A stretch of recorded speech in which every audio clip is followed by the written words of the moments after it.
بقى في صينية قرع العسل الجميلة دي، شكلها حلو جدا جدا جدا. حاجة حلوة خفيفة ومفيدة جدا، يقطين احنا عارفينه يا جماعة. وقرع العسل، تعالوا نشوف كده احنا عملنا الصينية الحلوة دي كده ازاي. بنات عاملين ايه؟ كل سنة طيبين. لو اول مرة بتتابعيني النهارده على القناة، اهلا وسهلا بيكي. ارجو منك السبسكرايب وتفعيل زر الجرس واللايك الحلو من ايدك.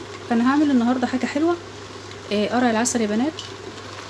زي ما انتوا عارفين هعمل صينية قرع عسل كده بالبشاميل. البشاميل بتاعها خفيف اهو قدامكم زي ما انتوا شايفين كده. انا كنت عايزه اصور من الاول، لكن قررت يعني على اللحظه الاخيره ان انا اوريكم كده اللي انا بدات اعمل فيه. طبعا انت بتجيبي قرع العسل، بتجيبيها كبيره كده وسط زي ما انت عايزاها، بتغسليها من بره كويس، وبعد كده بتفتحيها تشيلي الحاجه اللي جواها ويبقى فيها بذر كده وحاجات زي الشعر، تكحتيها بالراحه وتقطعيها وتشيلي منها القشر. وبعد كده بتقطعيها مكعبات زي ما انت شايفين كده عاملاها اهو، مكعبات اهيت. بتحطي لها كده شويه سكر، وبعد كده تسيبيها مثلا نص ساعه ساعه تنزل كده الميه بتاعتها، وبعدين بتحطيها في حله زي ما انت شايفه كده خلاص، وتقلبيها زي ما انا هعمل كده. تتسلق كويس اهو، او مش تتسلق، هي زي ما تكون كده بتطبخيها كده لحد ما معاكي تبقى عجينه كده، او تستوي كويس معاكي. هي لسه طبعا انا لسه معلقه عليها، ما بقالهاش حوالي 5 دقايق، فلسه. حط لها برده شويه سكر لو بتحبي الحاجه مسكره او كويسه، حط لها شويه سكر وسيبيها على نار هاديه او نار متوسطه، بس ايديكي فيها كل شويه تقلبي فيها خلاص لحد ما تستوي تماما معاكي. انا عملت لها بشاميل خفيف جدا، عباره عن يا جماعه البشاميل معلقه سمنه او مكعبين زبده، لو مش متاح معاكي الزبده خلاص خليها سمنه. تقدحي حته السمنه على النار، وبعد كده تحط لها معلقتين دقيق من دي كده بتاعه الاكل خلاص. وبعد كده تقلبي بالراحه بالراحه بالراحه، وبعدين تحطي اللبن بتاعك يكون ساقع، يستحسن انه يبقى ساقع عشان ما يكلكعش معاكي. مع التقليب المستمر طبعا باكو فانيليا او معلقه فانيليا صغيره خالص على طرف المعلقه كده، يعني تشعريها كده. وبعد كده شويه من السكر، قيمه 3-4 معالق من الاكل خلاص. وافضلي قلبي لحد ما تعمل معاكي القوام اللي هو الخفيف عشان تحطيها على الوش. بس كده لما اجي بقى ارص هوريكي انا عاملاها ازاي.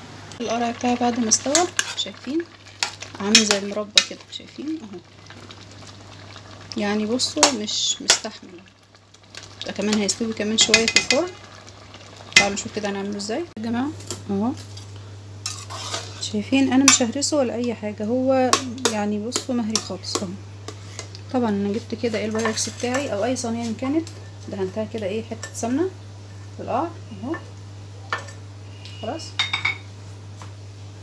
هبتدي كده بسم الله الرحمن الرحيم بالراحه خالص اهو.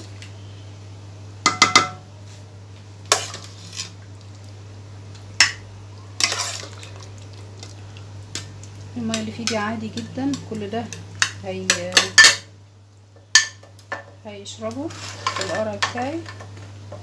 طبعا الطريقه دي برضو ممكن تعملوا بيها يا بنات البطاطا برضو. انا اقصد البطاطا مش عشان في ناس بيقولوا على البطاطس بطاطا، لا انا اقصد البطاطا الحلوه زي ما انتم شايفين كده خلاص. كده انا عندي اهو شويه كده من الزبيب، بسم الله الرحمن الرحيم. يا رب التصوير بس يبقى واضح اهو. مش عايزه تحطي زبيب ما تحطيش، براحتك، اي مكسرات متوفره عندك تمام. ما يبقاش كده كده شويه من البشاميل بتاعي، بسم الله الرحمن الرحيم. وهبدا كده احطه على الوش.